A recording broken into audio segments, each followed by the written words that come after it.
I would say, I mean, that when you look at the work of our firm, it would be very hard to see that there's an aesthetic continuity, and that actually used to bother me a lot. Because if I looked at all of my competitors, with the exception of Michael, they all had sort of a signature brand, and I thought, that's my problem. That's why I'm not succeeding. I don't have a brand. We were having the same conversation before I knew you. Matt used to say, we have to figure out how to become passé, then we'll be successful. Perhaps now we are, I don't know. Well, no, the trick is how not to get it. So I've never been that way, and I tried to think of it, and it never really worked. So I guess I would say that for me, and Michael said this before about problem solvers, it's like, hit me again. I want as many problems as you can sock onto me, and from that I will come up with a good idea. And those often happen, down all the way through. Like you think you've got everything kind of worked out, and then all of a sudden something comes in from left field and drops in like a bomb, and you've got to rethink it. But it's another problem, and I think that's how you can stay the course. Is if you've figured out that here are the set of problems you want to solve. These are the ones I really believe are important. Then it doesn't matter how many beleaguered you are by approvals and questions that people ask, or the crowd not liking it, because you've come to believe that this is the right way to do it. And then for me, the shall we say, the indulgence or the idiosyncratic parts of the project are very much later. They're not the guts of it. It's true. I mean, I do look at Hudson River Park, and I can't, because we're doing a pier on the east side, and it's like a bad painting you made when you were a kid in a way. Well, it's better than that, but you know what I mean. Yeah, no, it's true. I mean, it's like, I wish I'd done that a little better, and The aesthetic, okay, the light poles and the whatnots are a big problem, but the vision is still strong. You want to know what's wrong with the light poles? We're not far enough away from them that we can think they're adorable. They're painful. Give it another 20 Give it another 20 years, No, they'll be back. But I guess one of the things that really upsets me is that we were essentially told, don't break the seawall, and that the interface between the water and the land is very even rigid. Though we always talked about it, and honestly, if you look at our master plan sketches, had it all over you tried for it. We tried, and to soften it to. Well, or we had dissolve it. Ways to get down or get downs. Yeah. But it was stairs. You mean, or we had stairs. We had or sections like those of inclines piers. we have in Brooklyn Bridge Park. Yeah. I mean, a lot of the ideas in Brooklyn Bridge Park were things that they weren't built in Hudson River Park, but we saw ideas about them in the master plan, and then we played with them in segment 5, which we did before Brooklyn. Right. Any project that we do that is, of real significance in the public realm, I want to change certain things.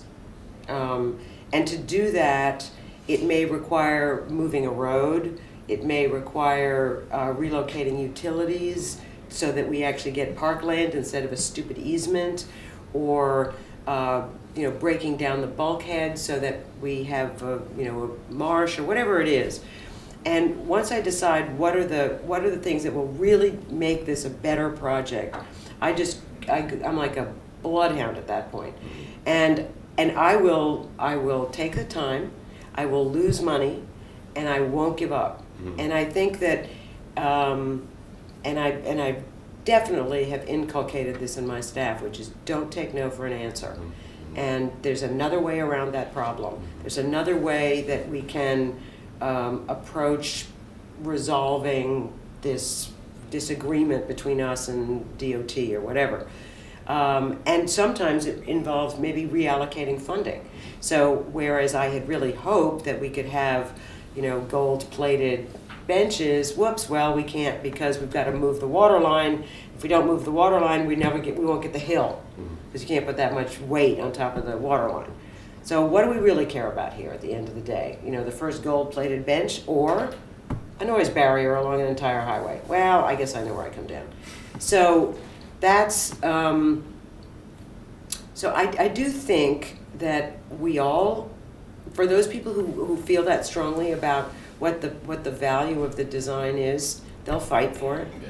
I think that people who just kind of want to take the easy way out, or every project has to make a profit, probably won't. We're doing better, I would say, with developers. I don't know how much work you do, but we do. With developers? Yeah.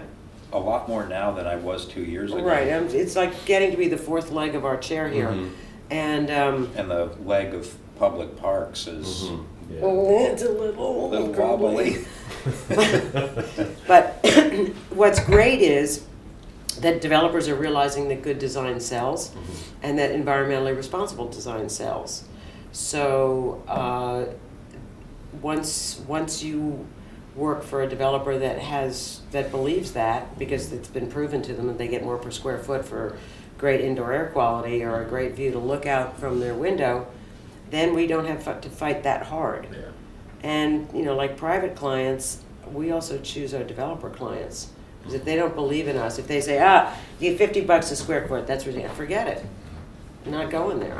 That set of problems, I don't want to fight. Yeah.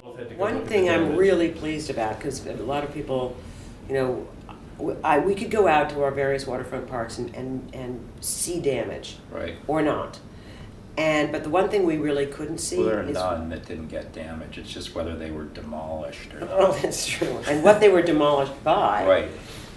is kind of interesting. But I'm very encouraged. I've now been back to 3 or 4 of our big projects, and all the plant material's alive. And that, to me, is huge, because I was holding my breath on that one. And they're different. You know, what I think we're learning, as you said, is there's a lot more subtlety to this damage. How long was the water there? What was the soil percolation rate, really? What were the trajectories that our project in the South Bronx, everything survived except what was slammed into by the floatables.